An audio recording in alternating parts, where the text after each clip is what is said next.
लोग कुछ भी बोलते थे कि क्रीम में हल्दी लगा के लगाओ, गोरी दिखेगी थोड़ी, साफ हो जाएगी थोड़ी। मेरे ससुराल वाले साइड से कुछ लोग आए, वो लोग मेरे को ला के दे दिए फेयरनेस क्रीम कि तुम अभी से भी लगाओगी तो थोड़ी गोरी हो जाओगी। मेरे खुद के रिलेशन में इन लॉज साइड बोल दिया तवा के पेनी जैसे है।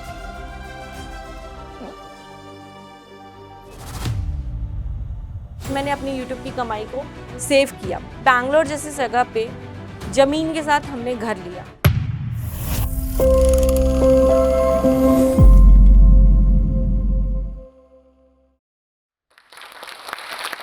लोग कहते थे लड़की काली है, शादी कैसे होगी। यही नहीं, शादी की ही बात नहीं, शादी के बाद भी लोगों ने नहीं छोड़ा, कभी बर्थडे पे, कभी शादी के बाद। और आज वही लड़की आप सबके बीच में अपनी पहचान बना के खड़ी है। हाय एवरीवन, मैं हूँ सुचिता और ये सिर्फ मेरी ही कहानी नहीं, ये मेरे जैसे तमाम लड़कियों की कहानी है जिनको उनके लुक वाइज जज किया जाता है। मैं बहुत ही छोटे जगह से आती हूँ, बिहार के एक डिस्ट्रिक्ट सिवान से। तो जब मैं पैदा हुई सब जगह खुशी थी, लेकिन सबके अंदर ये भी दुख था कि लड़की काली हो गई है। बीच में एक इंसिडेंट था जब मेरा बर्थडे आया था और वो मैंने अपने स्कूल में ही सेलिब्रेट किया था, क्योंकि मेरे पापा का खुद का स्कूल था, तो मेरा था कि मैं बच्चों के साथ ही करूँगी। तो उस टाइम पे मैं गई थी शॉपिंग के लिए, लाइक मम्मी पापा, हमारे यहाँ पे बर्थडे पे हमेशा ड्रेस ली जाती थी। तो जब मैं गई तो मुझे कपड़े दिखाए जा रहे थे, लाइक पसंद कराते हैं कि तुम्हें कौन सा अच्छा लगेगा कौन सा नहीं, या मम्मी देख रही थी कि इसके ऊपर कौन सा अच्छा लगेगा। तो दुकान वाले भी भैया बोले कि कोई सा भी ले लो मैम, चल जाएगा, अच्छा लगेगा, जो भी लोगे आप, है तो सांवली ही। तो ये बचपन से ही दिमाग में आता है। कई बार लोग कुछ भी बोलते थे कि क्रीम में हल्दी लगा के लगाओ, गोरी दिखेगी थोड़ी, साफ हो जाएगी थोड़ी। और ये चीज़ तो मैं बचपन से सुनी हूँ कि मेरे पापा के लिए बोला जाता था कि चप्पल घिस जाएंगे लड़का ढूंढने में तुमको। तो ये मेरे बहुत ही करीब के ही फैमिली मेंबर्स में आती थी और रिपीट मोड पे मैंने ये बात सुनी है। डिस्पाइट ऑफ ये सारी चीज़ें मेरे पापा ने मुझे भेजा स्कूल के लिए जब मैं 8th स्टैंडर्ड में थी। तो मैंने अपनी पढ़ाई की विशाखापट्टनम से। मैंने अपनी बहुत ही अच्छे से एजुकेशन की, 10th किया, 12th किया एंड 12th के बाद मैंने अपनी इंजीनियरिंग की। जब मैं इंजीनियरिंग कर रही थी और जब मैं बैक टू बैक हॉस्टल में जा रही थी, कहीं भी रुकावट नहीं आई मेरे पढ़ाई में। तो बीच में मेरे फैमिली मेंबर्स की बहुत ऑब्जेक्शंस थे। मेरे नाना जी का कहना था कि लड़की है, उतना ही पैर पसारो जितनी चादर हो। मेरे दादा साइड से भी प्रॉब्लम था, मेरी बुआ लोगों की तरफ से भी थोड़ी बहुत प्रॉब्लम थी कि लाइक हमें पढ़ाने के लिए नहीं सोचा, अपनी बेटी को सोच रहे हैं। मेरी शादी की बात चल रही थी जब मैं यूनिवर्सिटी की लास्ट ईयर में थी, क्योंकि सबने बचपन से ये चीज़ दिमाग में डाली थी कि चप्पल घिस जाएंगे लड़का ढूंढने में, बिकॉज मेरा स्किन कलर।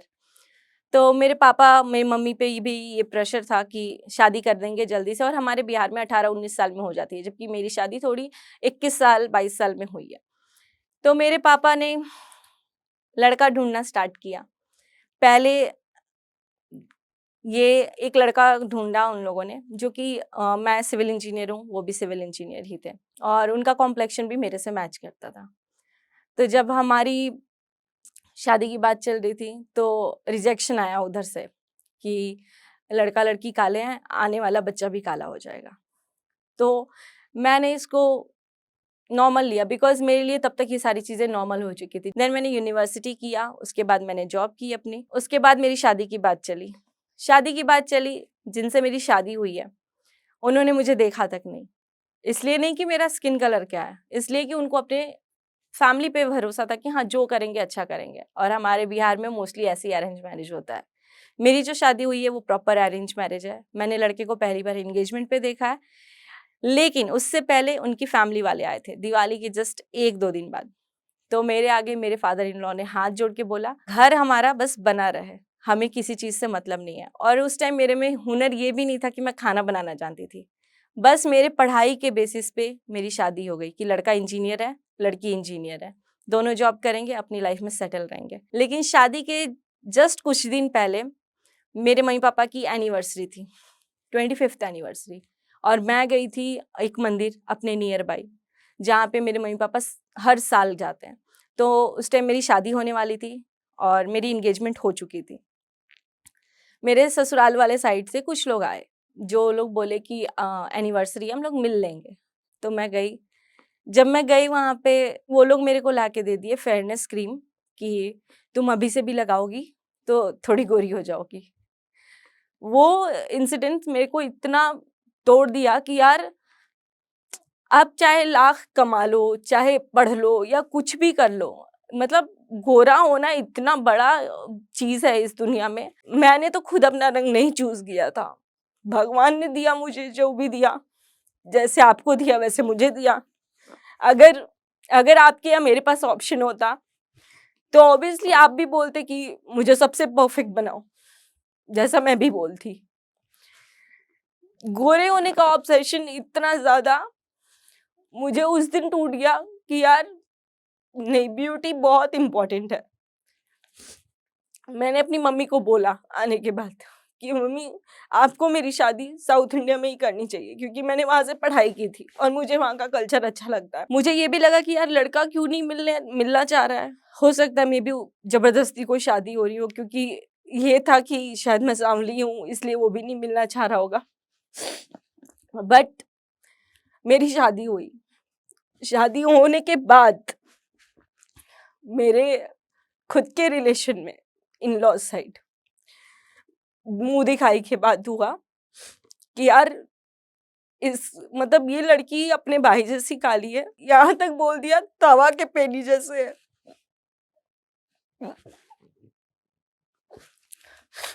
लेकिन टूटी नहीं मैं, क्योंकि मेरा हाथ मेरे माँ बाप ने ऐसे इंसान के हाथ में दे दिया था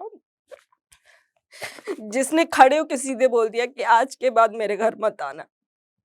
और रिश्ता इतना सगा मैं बता भी नहीं सकती। तो जब मेरे हस्बैंड मेरे लिए खड़े हुए, वो मुझे उस दिन बिल्कुल मेरे पापा वाली चीजें दी। शादी के 2-3 दिन बाद हम लोग, मेरी फ्लाइट थी, मेरे हस्बैंड की फ्लाइट थी, हमें कोयम्बटूर जाना था, बिकॉज कोयम्बटूर ही रहती थी मैं। उसके बाद धीरे धीरे मेरा बच्चा हुआ, कंसीव किया मैंने, मैं मायके आई। मेरी मदर इन लॉ नहीं थी, प्रेगनेंसी में बहुत सारी दिक्कतें हुई, मुझे जॉब छोड़ना पड़ा, बिकॉज सबका कहना था कि फर्स्ट बेबी है। मेरी मम्मी पापा बोले कि हम ऐसे नहीं छोड़ सकते। 9 मंथ्स मैं अपने मायके में रही, 8 मंथ्स मायके में रही, देन मतलब मेरा बेबी हुआ।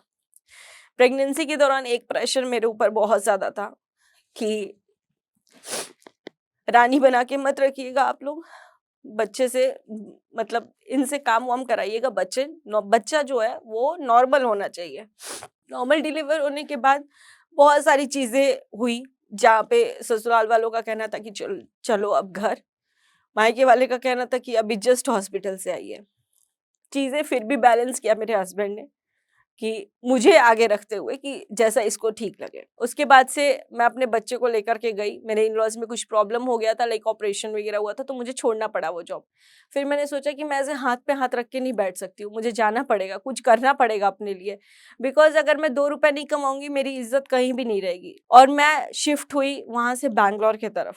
ट्यूशन के साथ साथ मैंने यूट्यूब का चैनल डाल दिया कि मैं इस पे अपने बच्चे की एक्टिविटीज डालूंगी, जिससे मुझे पता था कि मेरे घर वालों को ऑब्जेक्शन होगा। तो मैंने सोचा अपने बेटे की ही सारी मेमोरीज को मैं रिकॉर्ड करूंगी, तो मैं अपने बच्चे की एक्टिविटीज को रिकॉर्ड करने लगी।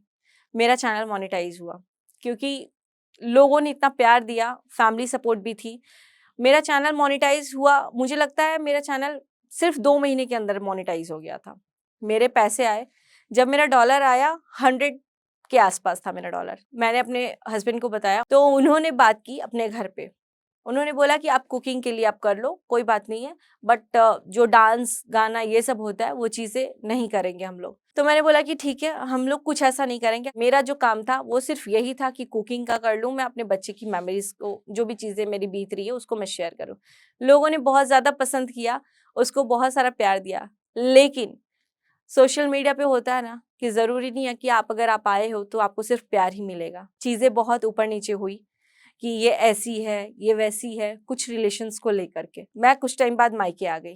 मैंने सोचा यूट्यूब मेरा फील्ड नहीं है शायद, तो मैंने सोचा मैं अपनी यूपीएससी की जर्नी को करती हूँ, जहाँ पे मैं इजीली अपना करने लगी काम। साइड बाय साइड यूट्यूब चल रहा था, जिस पे मैं मंथ में 1 बार वीडियो डाल रही थी, 2 बार वीडियो डाल रही थी, क्योंकि मेरी ऑडियंस मेरे से इतनी कनेक्टेड हो चुकी थी कि मैं जो वीडियो डालती थी वो सारी वीडियो को वॉच करती थी, और उनके एंगेजमेंट्स भी आते थे, कमेंट्स आते थे कि दीदी आप हमेशा आओ।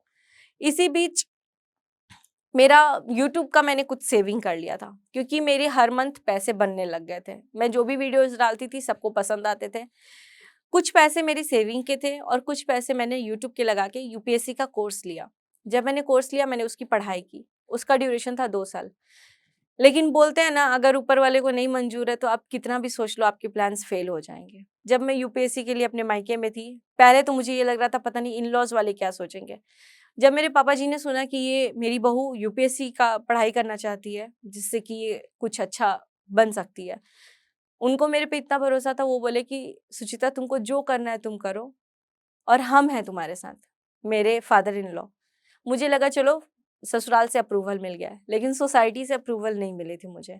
बहुत सारे लोगों ने मेरे ससुराल में भी बोला कि ये यूपीएससी क्यों कर रही है, मतलब कहीं सच में कुछ हो मत जाए। हालांकि मैंने जस्ट अभी एक स्टेप लिया था, स्टेप से ही बहुत प्रॉब्लम हुई। सब लोगों का कहना यही था कि जिसका बच्चा हो जाता है वो अपने बच्चे को देखता है, ना कि अपने आप को देखता है। समय बीतता गया, मैं प्रिपरेशन कर रही थी, बहुत ही अच्छे से प्रिपरेशन कर रही थी। हर रोज आंसर राइटिंग, हर चीज़ का क्लास, कोचिंग, हर कुछ करने लगी मैं। मुझे नहीं था कि क्या चल रहा है दुनिया में, मुझे इंटरेस्ट भी नहीं आ रहा था। फिर सडनली मेरे मायके वालों पे प्रेशर बनाने लग गए कुछ लोग, जो कि सोसाइटी से थे, इन लॉज के बिल्कुल नहीं, कि मायके में रखी हो, कुछ हो गया है क्या, हस्बैंड वाइफ में लड़ाई चल रही है क्या।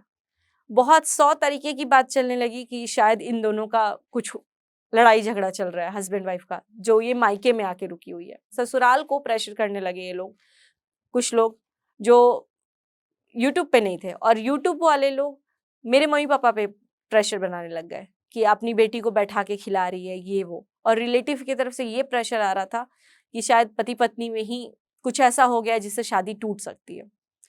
बहुत सारी चीजें आई। घर में जो लोग आते थे बोलते थे ये तो दिन भर पढ़ती रहती है, इसके बच्चे को कौन देखता है। ये कुछ ही टाइम का ड्यूरेशन था, अभी तो मैंने जस्ट अपनी जर्नी स्टार्ट की थी। जहां लोगों को यूपीएससी क्लियर करने में 5-5 अटेम्प्ट, 4-4 अटेम्प्ट लग जाते हैं, मैंने तो अभी एक अटेम्प्ट भी नहीं दिया था, और जस्ट मैं बीपीएससी के फॉर्म्स को भर रही थी। दोनों फैमिली को इतना ज्यादा प्रेशर करने लग गया ना, मैंने सोचा कि मैं अब जाके ही पढ़ूंगी, अपने हस्बैंड के पास ही चली जाऊंगी। मेरे हस्बैंड ने भी बोला कि ठीक है तुम यहाँ आ जाओ, यहाँ हम लोग पढ़ाई करेंगे। मैं वहाँ गई, वहाँ ऑब्वियसली बच्चे की पूरी जिम्मेदारी मेरे पे थी।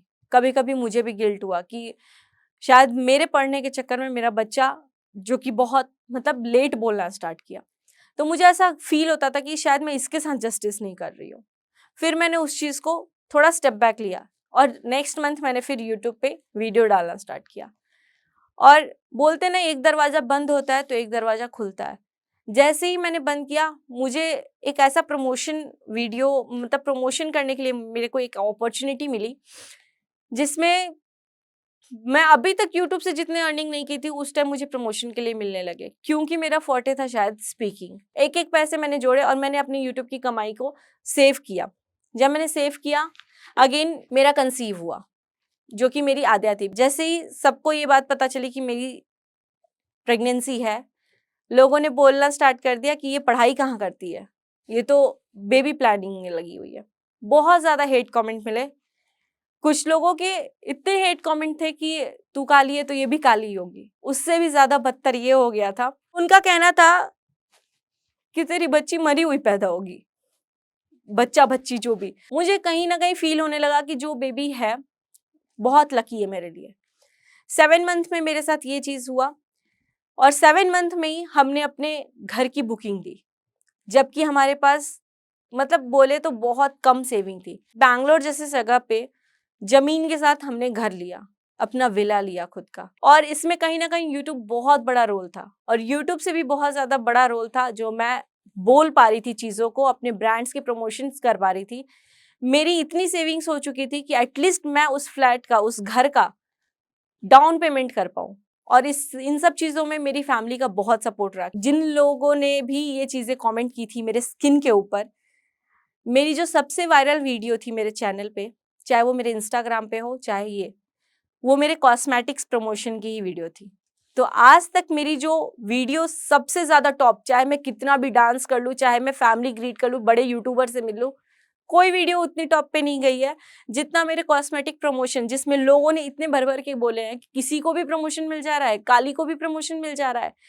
वो वाली वीडियो मेरी इतनी वायरल गई है, चाहे वो इंस्टाग्राम हो या यूट्यूब, दोनों पे ही। मेरा जो पहला प्रमोशन आया था, क्लोथिंग के ब्रांड का आया था और पर वीडियो जो मुझे चार्ज मिल रहा था वो 16,000 था। आज मैं आप सभी के बीच में खड़ी हूँ और सोशल मीडिया से बाकी जो भी मेरे ब्रांड प्रमोशन है, हर चीज़ को लेकर के एटलीस्ट मैं 1 लाख प्लस यहाँ अर्न कर लेती हूँ। बस इसी के साथ इतना ही बोलूँगी, लोग क्या कहते हैं उससे आपको नहीं मतलब रखना है। मैंने भी इग्नोर करना सीख लिया बीतते वक़्त के साथ। मुझे पता है आज मैं आपके सामने यहाँ पे खड़ी हूँ ना, मेरे पीछे भी मेरे लिए कोई ना कोई कुछ बोल ही रहा होगा। बट अगर हम उन लोगों को देखने चल जाएँगे तो आप आगे कैसे चलोगे? तो हमें सिर्फ़ आगे की चीज़ों को देखनी है। मुझे आगे क्या करना है, क्या नहीं करना, मुझे सिर्फ़ उसको देखना है। पहले कोई मुझे बोलता था ना तो मुझे रोना आता था, बट अब मैं इग्नोर करती हूँ। और आज मैं जिस मंच पे खड़ी हूँ, इस पे आने के लिए बहुत सारे लोग सपने देखते हैं और शायद कभी ना कभी ये सपना मेरा भी था। मुझे जब ये अपॉर्च्युनिटी आई थी, मुझे इतना स्पेशल फ़ील हुआ। मुझे लगता था कि यार ये मेरा सपना है और मुझे पता है कि बहुत सारे लोग मुझे देख रहे हैं, जिनमें बहुत सारे लोग यहाँ आके खड़ा होना चाहते हैं। और आज सोशल मीडिया बोलो या पर्सनल लाइफ में कुछ तो ऐसा हमने किया है कि लोग हमें जान रहे हैं